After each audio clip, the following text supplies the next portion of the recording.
Bonjour, bonjour, c'est Queen Siri Mage Agence, donc je fais un gros bisou à mes queens et à mes kings, à toute cette famille merveilleuse qui nous accompagne. Je vous dis énormément merci. Merci pour toutes les nouvelles personnes qui s'abonnent à la chaîne, qui visionnent nos vidéos, qui les partagent. C'est un plaisir.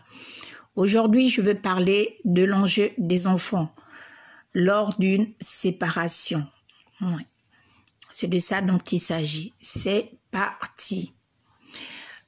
Pour les parents en fait qui sont séparés, il est hyper important que les enfants restent notre priorité, parce que quand un homme et une femme se séparent, il y a des enfants qui restent au milieu, et en général au fait ce sont les enfants qui vont subir au fait la séparation. C'est même pas les parents, parce que les parents la plupart du temps ils passent à autre chose. Si le père s'en va, des fois il va se remettre en couple avec une autre femme, soit la mère va trouver quelqu'un d'autre, elle va combler ce vide au fait.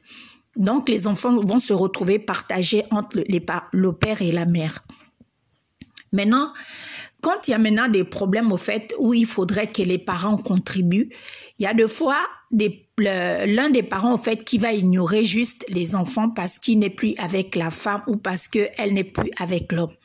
C'est-à-dire quand il faudrait par exemple contribuer pour la scolarité des enfants, pour leurs soins de santé, pour leur épanouissement. Au fait, il y a des fois des parents qui délaissent ce rôle soit à la mère, soit au père, qui font comme s'ils n'ont jamais eu d'enfant, donc ils ne prennent pas leurs responsabilités. Parce qu'il y a l'un des deux qui s'imagine que le fait de s'être séparé de la mère, ça veut aussi dire qu'il s'est séparé des enfants. Il se comporte comme s'il n'avait plus d'enfants.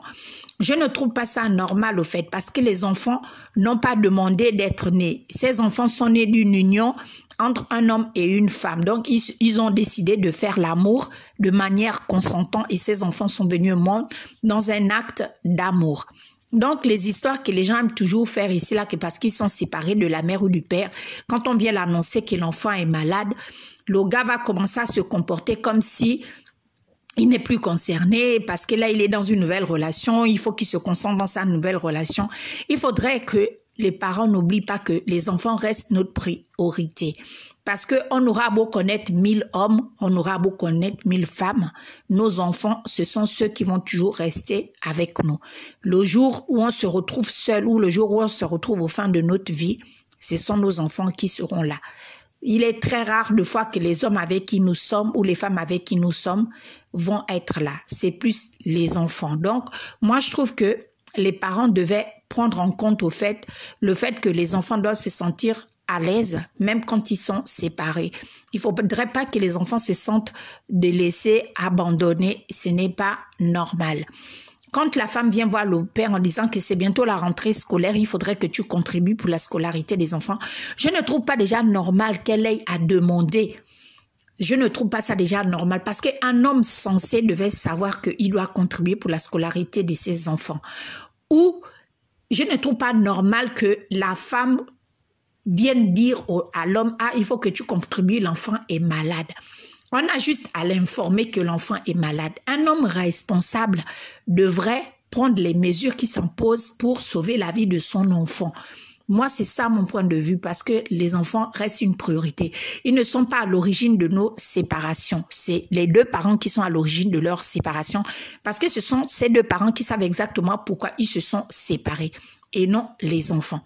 Donc, aux hommes, aux femmes, quand vous vous séparez, n'oubliez pas que vos enfants restent vos enfants. Vous aurez à beau connaître 1000 hommes, vous aurez à beau connaître 1000 femmes, mais vos enfants restent vos enfants parce que c'est les seuls qui vous seront fidèles parce que c'est votre sang. Donc, faites l'effort lors de vos séparations de prendre soin de vos enfants, chacun à tour de rôle. Et pour certaines femmes aussi qui aiment isoler les enfants de leur père parce qu'elles ne sont plus ensemble, je ne trouve pas ça normal. L'enfant n'a pas à subir nos humeurs en tant que femme, nos déceptions en tant que femme. On n'a pas à isoler nos enfants de voir leur père ou leur mère. Ce n'est pas correct.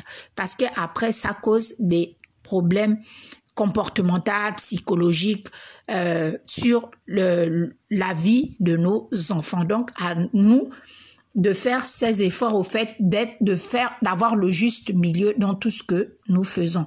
Moi, c'est mon point de vue. Donc, chaque parent devait contribuer pour l'éducation de son enfant, pour la santé de son enfant et pour l'épanouissement de son enfant. Quel que soit, même s'il se remarie 1000 fois, il doit contribuer. C'est mon point de vue. C'est juste ça. Maintenant, moi, j'aimerais que vous me donnez votre point de vue quand vous laissez vos commentaires. Vous, comment vous réagirez lors d'une séparation. Voilà, c'est juste ça. Sur ça, vous passez une superbe journée. C'était qu'une série Mage Agence. N'oubliez pas de vous abonner à la chaîne et de cliquer sur la cloche de notification. Bisous!